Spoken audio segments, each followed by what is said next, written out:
Hi everyone, it's Sister Jenna from American Meditating Radio. I hope you've been enjoying Wiseish, which you can get live on Twitter, Facebook, or YouTube from 8:30 a.m. to 8:45. But you can also get it on demand 24/7. It's going to be your power boost for the morning. It's your daily dose for the soul. It's just going to encourage you to make the day that much more valuable. So join us. Looking forward to seeing you.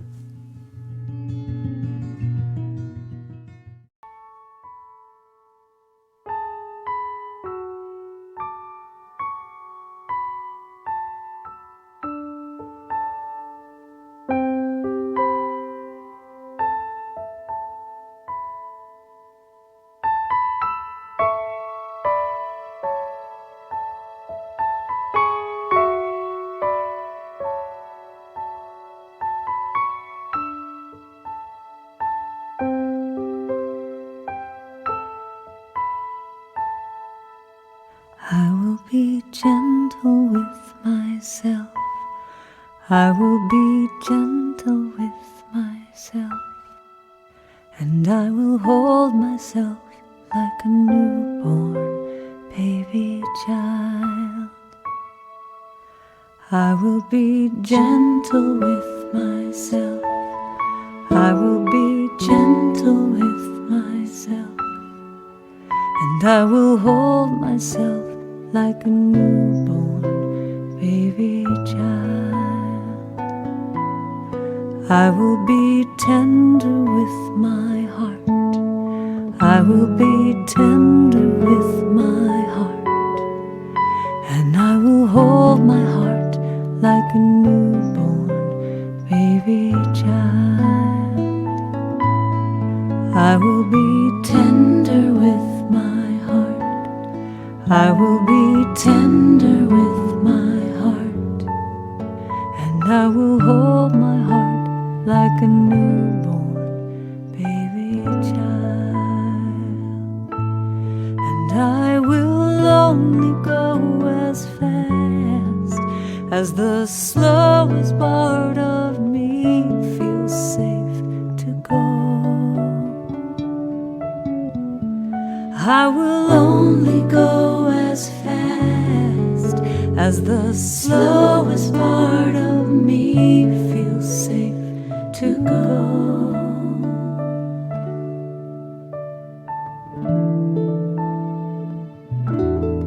I will be easy on myself.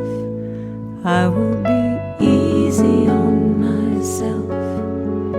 And I love myself like a newborn baby child. I will be easy on myself. I will be easy on myself. And I love myself like a newborn baby child.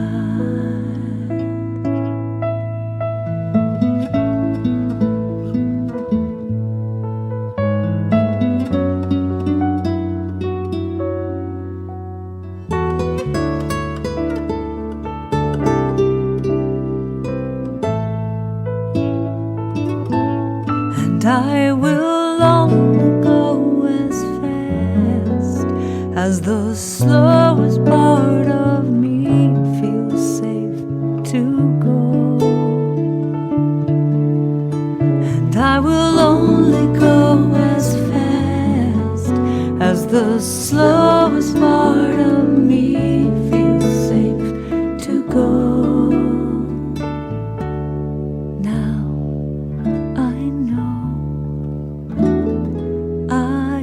Gentle with myself. I am gentle with myself. And I hold myself like a newborn baby child. I am gentle with myself. I am gentle with myself. And I hold myself like a newborn baby child. And I rock myself like a newborn baby child.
Hello, everyone. Om Shanti. Welcome. Ta-da! We have like a new set. So, as you all know, we've been filming upstairs in the living room, and I've been just feeling kind of like, when everyone comes over now to the ashram, because folks are kind of leaving their homes a little bit more, there's nowhere to sit. I mean, there are places to sit, but there's just not that kind of an intimacy that we're used to when folks come to the ashram. And so, ta-da! A new studio. And we're still working on it, actually. So this is just downstairs. This is one floor down. Anyway, welcome to your Spiritual Vaccine Hour. I'm Sister Jenna, and I have my buddy here, my chief partner in spiritual service, Dr. Kanu Kogod, who many of you really enjoyed when we were talking about leadership. Was it last week? It was last Sunday. It was last Sunday. And there was a lot of beautiful conversation coming up from the both of us. So she came by today, and I just said, would you like to join me on air today to talk about transforming competition into cooperation? Because over the years, we have worked so well together. And it has never been about competition with Kanu and I. And she's a very accomplished person with her own organization and company. She has offered training and leadership programs from places ranging from Nassau to the World Bank. And it's an accomplished person. She's an accomplished woman. And we have just, let's work together. We're going to cooperate. And so we are so happy that she was able to join us today in our little conversation today. So a lot of us look at competition in some sense that it's healthy. And some of us sometimes feel it's unhealthy. We sometimes compete because sometimes I compete with myself. I want to know if I've got it in me, if I've got more capacity. So I tend to push myself more. And I love that. But I'm not competing with anyone. Actually, I think like we're in a completely different category with the Brahma Kumari's work here in Washington, D.C. But when it comes on to the energy of cooperation, there's nothing more beautiful than everyone stepping up, bringing their gifts to a project, to a task, or just to an environment. And I remembered whenever I used to go to California, or even when I visit Reverend Sylvia's church, Unity of Washington, D.C., Reverend Sylvia will be doing preaching, and she's got her congregation there, and there's one person sitting in the pew who is just meditating. They're cooperating with their vibration, and that is so important and so valuable. So I wanted you to just kind of start us off with sharing what you think competition means to you, and how important is it, and do we need it even now with everything being so different? Great question. And I think competition can be very healthy at times. And just like you said, it helps us push ourselves to our best. You see Olympic athletes pushing themselves to set a sort of standard and say, I want to meet that standard. I want to beat that standard. And when you said you do that for yourself, it's really good. I think the problem comes in when we start making comparisons. And as soon as we compare, this one's better, this one's smarter, then we start to be in competition with each other, and we see difference. And then there's always higher and lower, and we put ourselves in those categories. And I think that's the unfortunate side of competition. It's something I've seen in companies where people compete to get somebody else out. Yeah. Where's that coming from? What a Because great that's not question. healthy. I've seen it where some folks are just saying that, I want to get what she's got or he's got, and I don't care about her well-being. And they literally want to push you out. Yeah, they literally want to push you out. And I think that comes from a mindset where we say there's only limited resources. There's only so much to go around, and if you get yours, that means I won't get mine. You'll get something that I should be getting, and then that's not fair. And I think that goes to a really primitive response in all of us when we go to, hey, that's not fair. And so many Well, how times, do we know when it's not fair? I yeah, mean, because we just are comparing Right. and saying, I should get that, I deserve that, you got it, why didn't I get it? And so we complain thinking that it's not fair, and yet there's always a reason, there's always merit involved, you know, and we don't always see all eye the to eye. merit. See eye to eye. In families, you have sibling rivalry. How many of you have brothers and sisters? I'm an only child. I have no idea what it means to be jealous over another sister or brother, or to fight, or to say, Dad, you love him more than I do. I don't know what that feels like. But yet I know that within families, there are siblings who compete with each other for the affection or the attention of their parents. In companies, individuals are competing with each other to get promoted, or to be even seen in the company. And there are even countries that try to outdo other countries so they can be seen. Is that coming from a low sense of self-respect? Forget comparison, because when you compare with other people, it's definitely something lacking in you. You need some sort of a validation. But would you say that when I'm fighting for my parents' approval, or the boss to see me in the company, is there something in me that's just lacking in terms of my self-esteem or self-worth? I think you answered the question. I'm asking because I just want to, I mean, I've been there when I was younger, but now it's like, I don't care. I know what I'm made of, at least to some extent. Yeah, I think that's what the whole key is. It's like, well, that happened when I was younger. That's not me now. You know, I know myself well enough now not to make those kinds of comparisons. And yeah, it's a big issue of self-esteem. I think when we don't have, it's a psychological term, but I like this term. It's called the internal locus of control. Talk about that more. I like that term. Don't you like that term? Love internal locus of control, or external locus of control. And external locus of control means that I'm always working for somebody's approval. I'm externally validated by the world. You know, I don't see myself with my own agency, my own choice.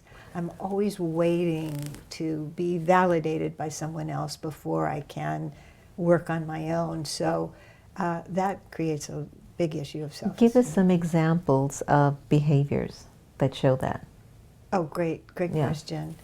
I think when you say, this is really good. How do I look? How do you think I look today? Do you think I look good? Did I do well on that test? How did I do in my job? But isn't that good to ask, though, so that we can get some insight to be better? Yes, except that it becomes a habit all the time. And, you know, you're always waiting for the approval of other people, and don't act out of your own, like I said, agency. You're not acting from your own, you know, your own merit that makes you want to push. Very interesting. Yeah. Very interesting. Yeah. It kind of takes us away from the idea of competition, however, and cooperation. However, it is a component. When I am always waiting for someone to approve of what I do, yeah. How do we move away from that feeling, that need, that thought, which can be so deep in us, you know, it's something hidden. We don't want you to know, I need your validation, I need your approval. But yet, everything that we do basically vibrates, when are you going to see me for who I am? Yeah, yeah. I think it's a quality that we all have to grow into and grow out of. I don't know if anybody who consciously or unconsciously doesn't experience what you're talking about at one point in their life or another. Yeah. I think it's a part of growing up and maturity. You know, when we can take our own life into our own hands. Yeah, kind of take our power back, rather than letting the power from the soul keep coming out and getting weaker. like you keep throwing your power out for some limited thing to come back and give you validation, when really we could be pulling power in from above to be validated, and then it can flow out as much as it wants without any expectation. Yes, and I think exactly what you're saying. When we pull in power like that, we can cooperate.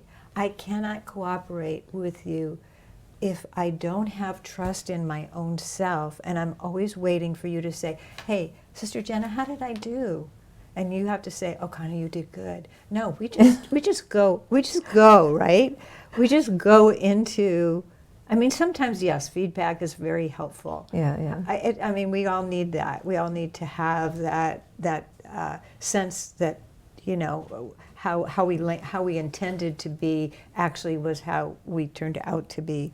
However, there is that point at which it becomes too much, and then I can't cooperate with you. I cannot be my full self and my full being fully with you and in partnership with you. There's not equity. It's interesting because competition, and I think everyone who's watching in tonight, give it some thought. Competition tends to be fed by the ego, and cooperation needs humility. Mm-hmm. And if you can just think about that for a minute, competitive has more the vibration of ego behind it. And cooperation says, how can I help? Yeah. How can I be of service? It's almost as there's two completely opposite Yeah. intentions and vibrations going on. Yeah. And I want to just add to that, because I saw this HBO special, going back to the Olympic athletes. I saw this HBO special on the depression that comes after they can no longer compete, or if there's if there's an injury or something like that. When your whole life has been about competition, and then all of a sudden that competition is taken away, your ego is invested in winning. You want to get to the goal. There's a goal there, and you can see it, and there's a drive, which is a wonderful thing. Except what happens then when all that accolade is taken away, all the the gold is no longer valuable in the way that it was when you first had the taste of it, that first sense of, oh wow, I won, I'm on the stand. Yeah. And then what? And there's this letdown, and it's a really serious issue now for athletes, especially this year, that they cannot compete. Oh, it must be hard for, Yeah. I think about them. Yeah. I think now the NBA players are back on court, but with half-size stadiums, and everyone's practicing social distancing. Yeah, what do you do when the audience is gone? I don't know. Yeah. If you've been in the limelight. We had this wonderful young man who I've known for many years, Soham, and he was talking to me and he says, can I talk to you? He's just 12. He says, I have a problem. I go, what's your problem, Soham? He goes, I play these games online, I stream them, and when I get eliminated and, like I get killed, I get so angry. How do I manage my anger? And I thought that was such a great question, right, Santosh? And I went, oh, don't worry about it. Get angry, because there's no way I'm going to tell you to be peaceful after you have all your 5 senses in a fighting game, and you're eliminated, and you're going to go, oh, Om Shanti. I just got eliminated. I'm so okay with that. That's not what's going to happen. So I told him, it's okay. Just make sure that you acknowledge that the way you're using your energy will definitely give you the return of the anger. So the question to you is, do you want to keep feeding that energy? And he just paused and goes, you're right, you're right. I know that you sent me a video on a message from the International Space Station. Could you tell me a little bit about that before we turn the video on? Yes, it's such a fantastic, the astronauts and the cosmonauts have been in space for the past 15 years together. And the only way that they could do this is through cooperation. So this little video basically says, on a worldwide scale, they have this perspective. They have this perspective. this is what helps us to cooperate. It's a really beautiful message. Take a look at it.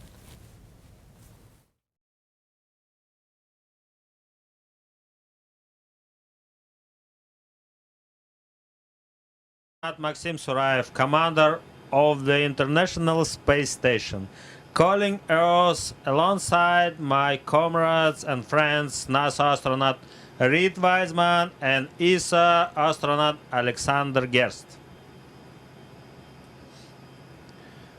We're taking a short break from our scientific research here on the station to share our perspective of the view of the Earth we have with you.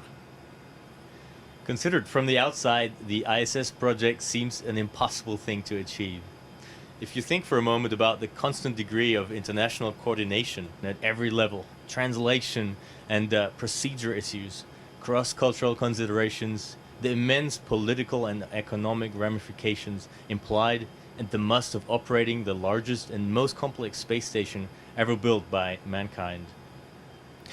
As impossible as it seems, the International Space Station has been permanently occupied for almost 15 years now. There is due to thousands of people around the world, our colleagues, our friends involved in the ISS program, people who help overcome all obstacles in every one of the 15 participating countries. The achievement is even more impressive if you consider that just a few decades ago we were adversaries, not friends and colleagues. Today, the International Space Station serves as a shining example of how people can live and work together for the benefit of all humankind.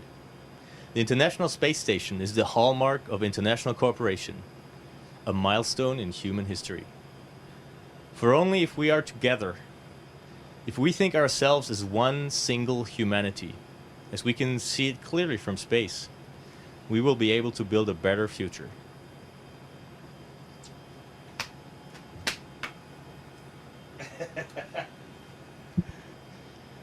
All the best from the International Space Station.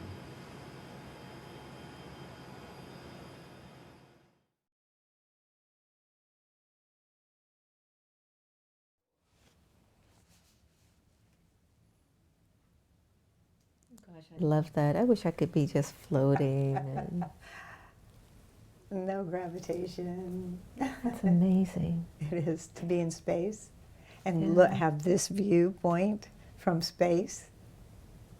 And to be from different countries and to work together. When they're down below, you know how they fight, like Russia and America, for example. Yeah. They have some ulterior motives. And when they go up there, they're like, oh, wow. Oh, wow. What can we do? Look at the possibilities. What do you think? That's what it is when your thinking gets so shallow. And you forget that the picture is bigger than just your limitation. That competition really breeds something really smelly. And it hurts a lot of people. So I get to ask you a question now. Go for it. Okay. And you led into it perfectly around the countries. What the UN was created with such an amazing intention and goal and hope and promise that finally we have learned what it takes to cooperate as nation to nation. And it still is struggling. And my question to you is, what do you think is the cause of that struggle? If you take it down to the personal level and then also look at the collective level, what would you say? Well, I always like to start from the personal level. I think the leadership within bodies such as that, even in countries, it's something you said last week Sunday, and you taught me that leaders have reached this point that there's so much selfishness going on. It's not intentional, everyone, but it's a lot of times you start off with a good cause and things just appear in your life and you make compromises, and before you know it, you have moved away from your spirit of cooperation and you've moved into the I and what's best for my department, my country, and so on. And unfortunately, I think that entities such as that are going through that struggle of values and ethics within the walls of their leadership. And they're also under the influence or the powers of countries that say, I will only pay for you if you do this and if you don't do this. And sometimes you make decisions because you think, okay, I'll sacrifice this because it's for this. So when you see bodies such as the UN, you want them to work and you want them to stand firm for all the right things. And then you've got certain countries who will come in and make it seem like it is irrelevant and that it is not important. And it promotes that idea. And it can hurt their spirit that they don't know what to do or where to go, especially when they depend on that country or a few of those countries to keep us in esteem so we can work together for global peace. You see? So I feel like it has to be the voices within very big walls, whether it's in the whether it's with members of Congress, whether it's at the White House, whether it's in science, religion. There has to be some individuals within those walls that are willing to understand the power of cooperation, where it's balanced by their humility, and they go, this is the right thing to do. We have to do it this way. So that means there's a lot more tolerance and patience and understanding that will be needed.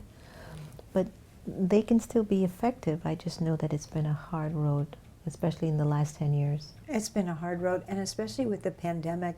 Recently I heard the UN Secretary General give a speech, and it was a short speech, and it was a beautiful speech. It was so heartwarming. It was on the anniversary, I think, of the UN, and it was very short, and he basically called for those virtues. He called for those values to come up. And I think you're absolutely right. He was the perfect person to be a spokesperson, yet it's not happening in the other places where people could come together and actually say, I support this. I believe what you're saying. I want to be a part of what you're saying. I think there's still, no, I have to be in charge. Yeah. You know. And also, what's in it for me? Yeah, what's in it for me? What's in it for me in my country? And if it doesn't affect me, why should I do it? yeah, yeah. It's an individual cleansing that needs to be done. You could be in the most powerful office in the world in order for organizations to change. It boils down to an individual, you know, finding their inner peace. Yes. And being at peace with their ability to stand strong in the midst of diversity or chaos or difference. And I think that's why I believe meditation is so important. And if people can meditate more on peace, then we'll have more spirit of cooperation. And I think it will be great for us to step into that place of peace tonight, because in order for us to really work better together, I have to be contented with myself, and I have to be at peace with myself. So let's take a breath and inhale.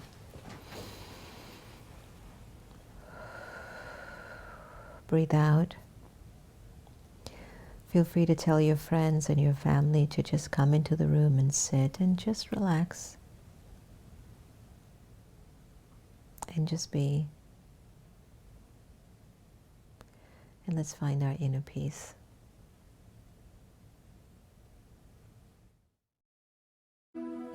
This is a meditation on peace. There are 3 steps. First, let go of the outside. Everything you can see, hear, and feel. Allow yourself to simply let it be what it is, and let go of it.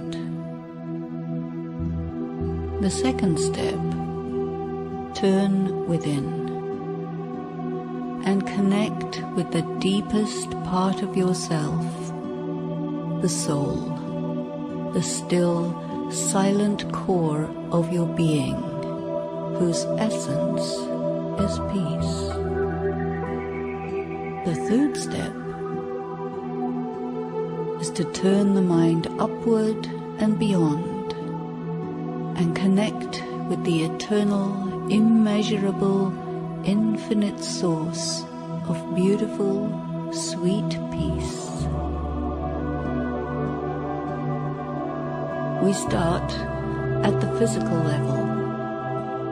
Check that your body is balanced and you're sitting comfortably, and then gently allow yourself to let go, to disconnect from everything that is around you in the everyday material world.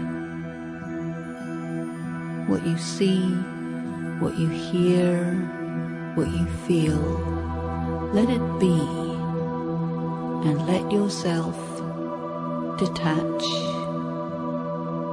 And as you do this,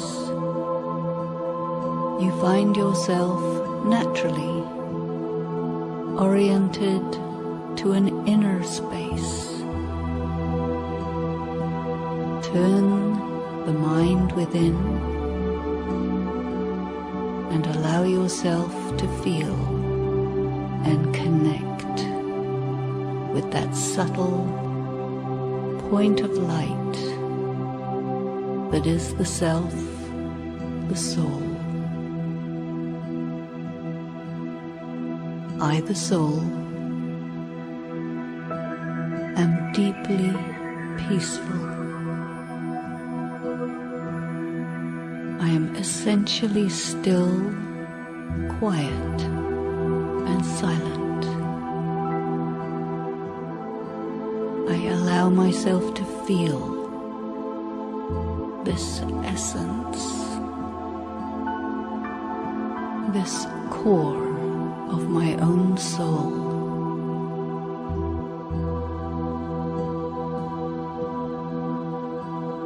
This is what it's like to be me. Peaceful, quiet, tranquil, serene.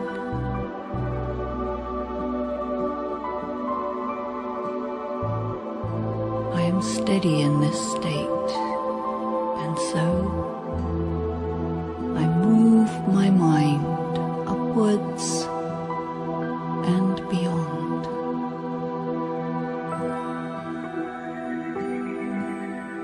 Letting everything to do with the here and now merge, and I shift into a broader, more universal space.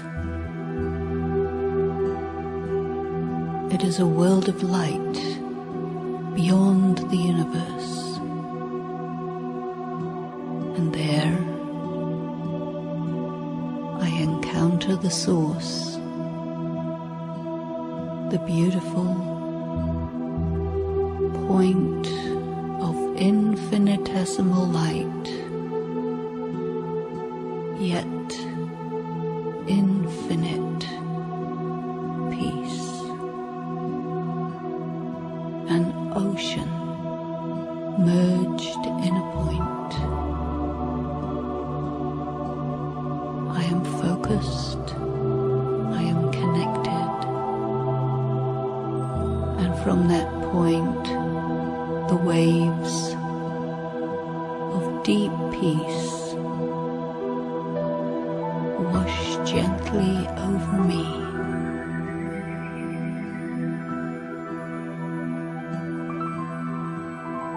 And I am filled with that power of silence,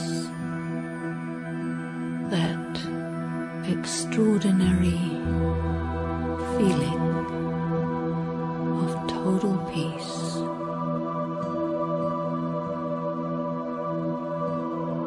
It fills me completely. It overflows and extends into the vast distance. I become like a conduit. The peace flows into me from that tiny point and becomes a huge ocean of pure, peaceful feelings that I can direct so that it encompasses the whole world.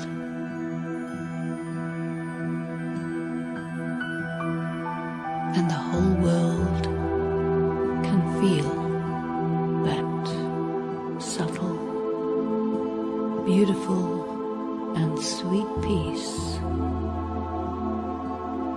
that it craves so deeply.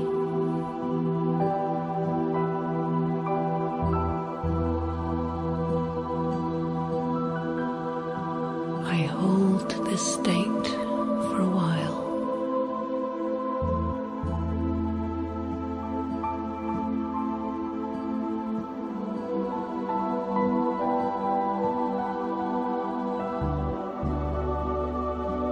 Totally focused.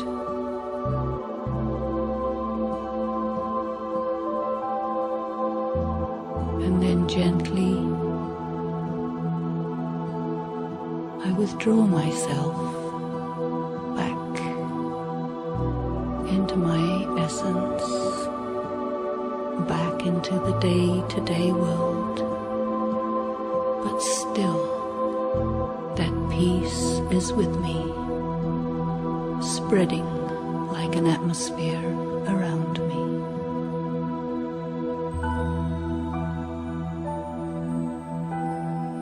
Om Shanti.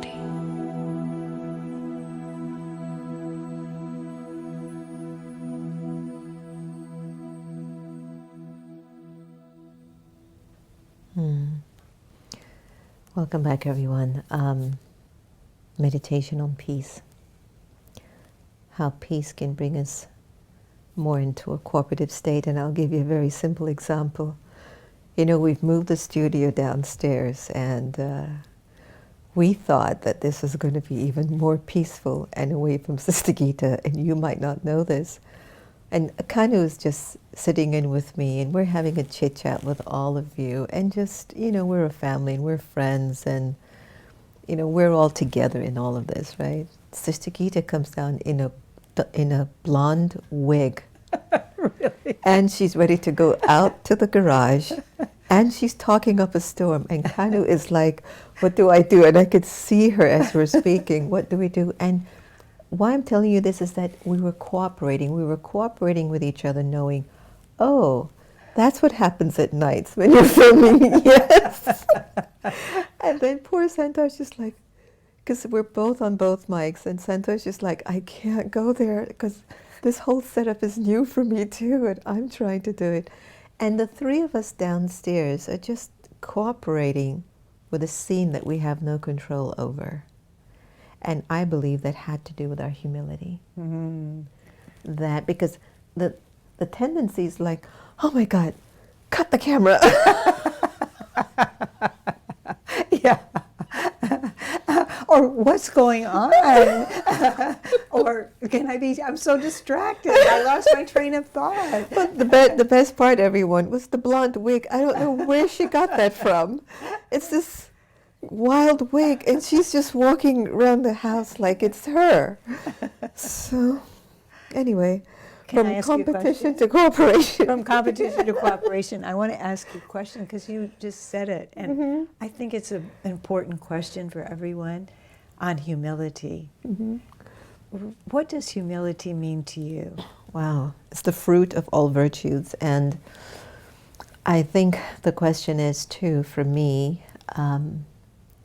I've been growing into my humility as I get more ancient and wiser. And my growth in humility was served by my understanding that the small actions that I perform, if done with intention and sincerity, feeds the soul. And when somebody is humble, they're self-satisfied. they're whole.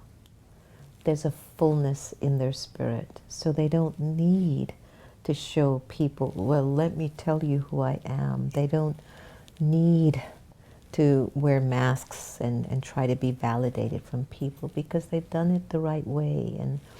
And I can't help but emphasize what has worked for me is the small deeds that I perform and I have performed with really just wanting nothing in return. Just let me clean the place without needing to complain. Let me give a donation without nobody knowing that I did. Let me do the work for this person even though they get the credit. That, you're putting your love into what you're doing, and over a long period of time you gain a deep sense of humility because it was never about how much you could show, but it was always about, well, how are you inside? Who are you? It's what you are being that really serves your humility. It's so beautiful because it almost sounds, as you're speaking about humility, it sounds like it's like food that nurtures you. It's every action that you do from that place of humility is feeding some goodness inside of you that is making you stronger and making you more whole. That's what it sounds like as you're speaking. It's beautifully said. Being raised in the Brahma Kumaris for so long, I have been around the most powerful people in the world. I've been raised with them.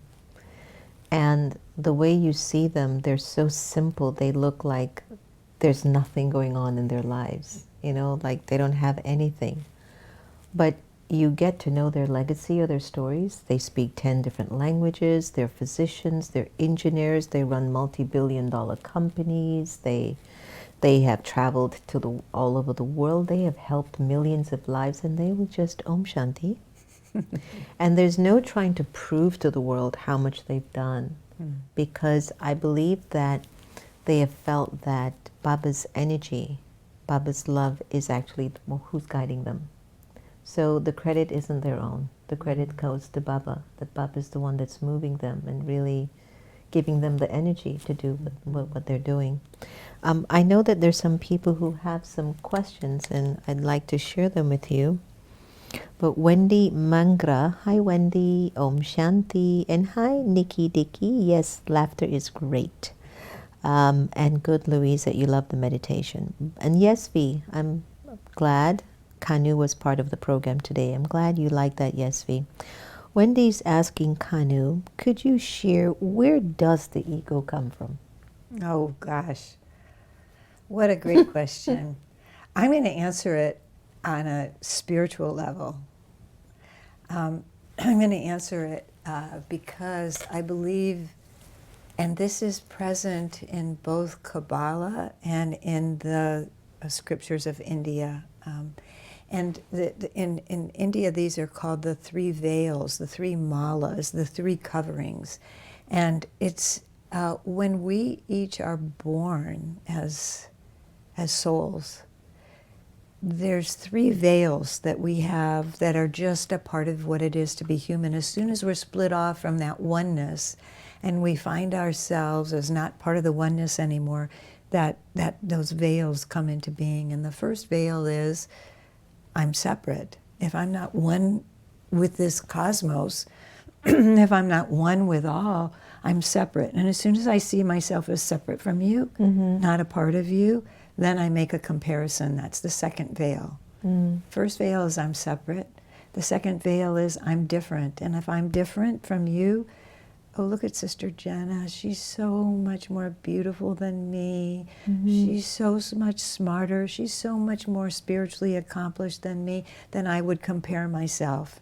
That's another veil that we have, is that, and then there's hierarchies that, Right. and then the third veil, which I think is I've heard it so many times in so many contexts, is as soon as we make the comparisons, we start to say, I'm not good enough. I'm not good enough. It goes back to what you said at the beginning about self-esteem.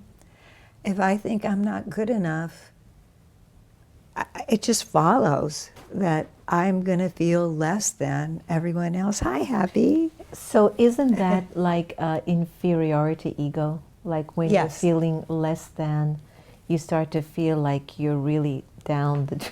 Look at... Oh boy, this is such a day today. So that it's very interesting. Anyway, I hope that answered your question. I hope it answered your question too about Maybe. ego, because it's really where ego comes from. You know, when I think I'm suffering, she's licking my leg. So cute.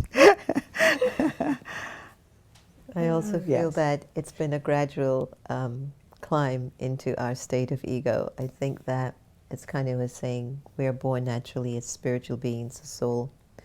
But just because the soul is an energy, it just starts to lose its vitality. And when it starts to lose its vitality, it starts to look for something to hang on to give it some sense of identity or purpose or meaning or relevance. And if it's defining itself based on something limited or on the external, then it's just like, that's it. You're going to have ego days, either less or more. Who knows, you know. All right, any other questions from anyone today before we go into a beautiful moment and beautiful ending? And I hope you enjoyed the new studio. We're still going to work it out. I mean, there's stuff all over the place. There are things moving and shaking, and we're getting a little acclimated to it. I have to tell you, I feel different. I miss my chair, but I'm glad to be with all of you, and I'm glad to be with my sister friend here, who we have such stories, don't even ask. One day we should just do a story, just do a show on just the stories that we could tell about all the things that we've done together. But I also, you know, just to go back to the whole energy of cooperation, everyone, I believe that if we practice looking at each other as if there's a God in you, there's that divinity in you, it will humble you. Because if I'm looking at you and there's a God in you, and you're looking at me as a God and there's a God in me, there is just a natural self-worth and self-respect taking place between both of us. Yes. So I think the energy that will emerge will be, well, what can I do for you? What can I do with you? You know, that's usually the language. Okay, any other questions for today? Any other thoughts or ideas that anyone has? No? All right, so any closing remarks? I want to add to what you said about seeing God in each other, because I love that. And there's a Sanskrit saying, it says, Lokananda Samadhi Sukham, which is the bliss of the world is the bliss of people. And it's such a great Sanskrit aphorism. I love that. And it means that I'm welcoming you, and that I welcome you as God. That can be the highest form of worship. I actually am worshiping you in this moment by welcoming you as another divine being. And you seeing me as a divine being, there's a welcoming there. It's so beautiful. I wish we could all look at each other like that. I know we do, but I just wish everybody out there in the world could do that. A few days ago, we did a segment on seeing with love through the eyes. And Karen Drucker, I spoke with her today, and I don't know if Karen's watching today, but thank you for your music. And Karen has given us permission to play her music as much as possible. So today we just put together again that video on seeing with love. And the video that we're closing today's segment with are women who I know for over 80 years have been cooperating on the field of service together. And they haven't been competing. They were just cooperating. And because of their spirit of cooperation, they've been able to do so much together rather than to bring in that energy of competition. So yes, as Kanu says, let us see the divinity in each other. Let us see each other with the face of God in it. And this is what I love, how we end in India. We always say namaste, and we say hello or namaste. I love that. And I think if we can do more namastes by seeing the divinity in others, we'll have a more peaceful and just world. Anyway, thank you all for joining us tonight. I really, really appreciate it. And we want to thank Sister Kanu, or Dr. Kanu Kogod, for joining us, to give her a big thumbs up and some hugs online. Yeah, and everyone's giving her. So we should have her back, don't you think? That when, let's say, if Sister Jenna can't do the show, wouldn't it be great to have Dr. Kogod to come and talk about something? We were thinking. We had a meeting yesterday. Everyone, we've done over 150 shows. Oh, wow. Over 150 shows, and I was sharing with Antonia and Santosh yesterday. I said, well, should we do something new now? I mean, you all are going to get bored of me, and you're going to get bored of the program. And should we do something new? You know, and so we were thinking like inviting, Karen Drucker will come on air, and we'll do something on music and healing. And so we want to do something a little bit creative, but we don't want to lose the simplicity and the genuineness of it all. So, we're navigating through that as well as we just settle in and know that we are here to grow together and to sustain and support each other in the best possible way. So thank you all so much for all of your time. Let me see. Praveen Bhai, thank you. Indu. Smita, thank you. Elizabeth Parker, lots of love to you. And Wendy saying thank you for your answer. It was wonderful. Blessed Life, how are you? Mukta, Om Shanti, Nagashri, Bryn, Mercedes from Peru, your favorite part of the world. Yes. Annette Henry, Mita, nice to have you. Kailesh, lovely to have you. And Wendy's from Trinidad and Tobago, lovely, I hope that helped. Jennifer Scotland, Dheeraj. Look guys, thank you a lot. Shobha, thank you for joining in. Please be well and take it easy. And it's not, I want it to be possible that we can be perfect 100%, but I think it might get boring at this time. Celebrate the times when you are imperfect and know that that imperfection is trying to cooperate with your spirit and your energy of divinity to come forward. It's a part of the entertainment. Play with it. Go with it. Just love it. Anyway, Om Shanti, everyone. Om Shanti, Om Sister Shanti. Jenna. Thanks for Thank coming. you. Thank you for inviting me to come. This was so much fun to play with you. It was great. It was great. So in you your just studio. and you can just tell all your friends and your new family members thank you too for them for joining. Yes, because thank they're you all with you. who watched and joined. Thank you so much to everyone. I especially want to thank my son, who I hope is watching. I send you kisses to all of you. Oh. Okay, everyone. Have a lovely evening. Good night and Om Shanti. And enjoy this meditation, especially receiving the energy of love through the eyes so that you can really move to this energy of power and truth and divinity. Om Shanti. See you tomorrow.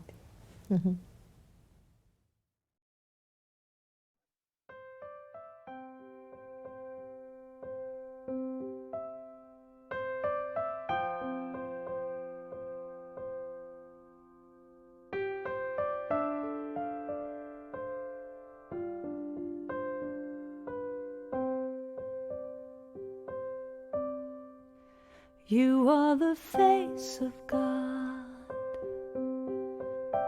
I hold you in my heart. You are a part of me. You are the face of God. You are the face of God. I hold you in my heart. You are a part of me. You are the face of God. You are the face of God. Tu es l'image de Dieu. I hold you in my heart. Tu es l'image de l'amour. You are a part of me. You are the face of God. You are the face of God. Tu sei la luce di Dio. I hold you in my heart. Tu sei il volto dell'amore. You are a part of me. You are the face of God. You are the face. You are the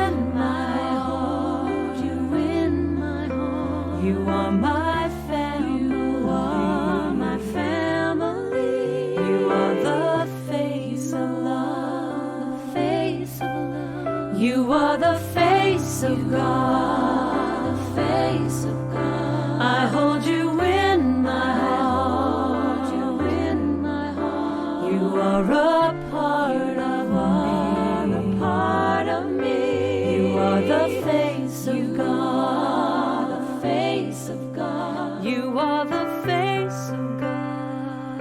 Eres la luz de Dios. I hold you in my heart. Eres la cara del amor. You are a part of me.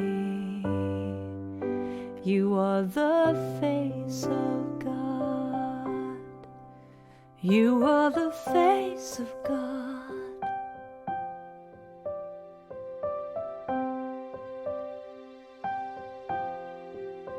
You are the face of God.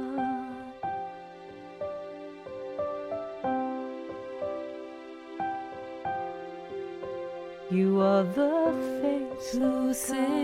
La luce di Dio. You are the face of God. The face of God. You are the face of God. L'image de Dieu. You are the face of God. The face of God. You are the face of God. You are the face of God.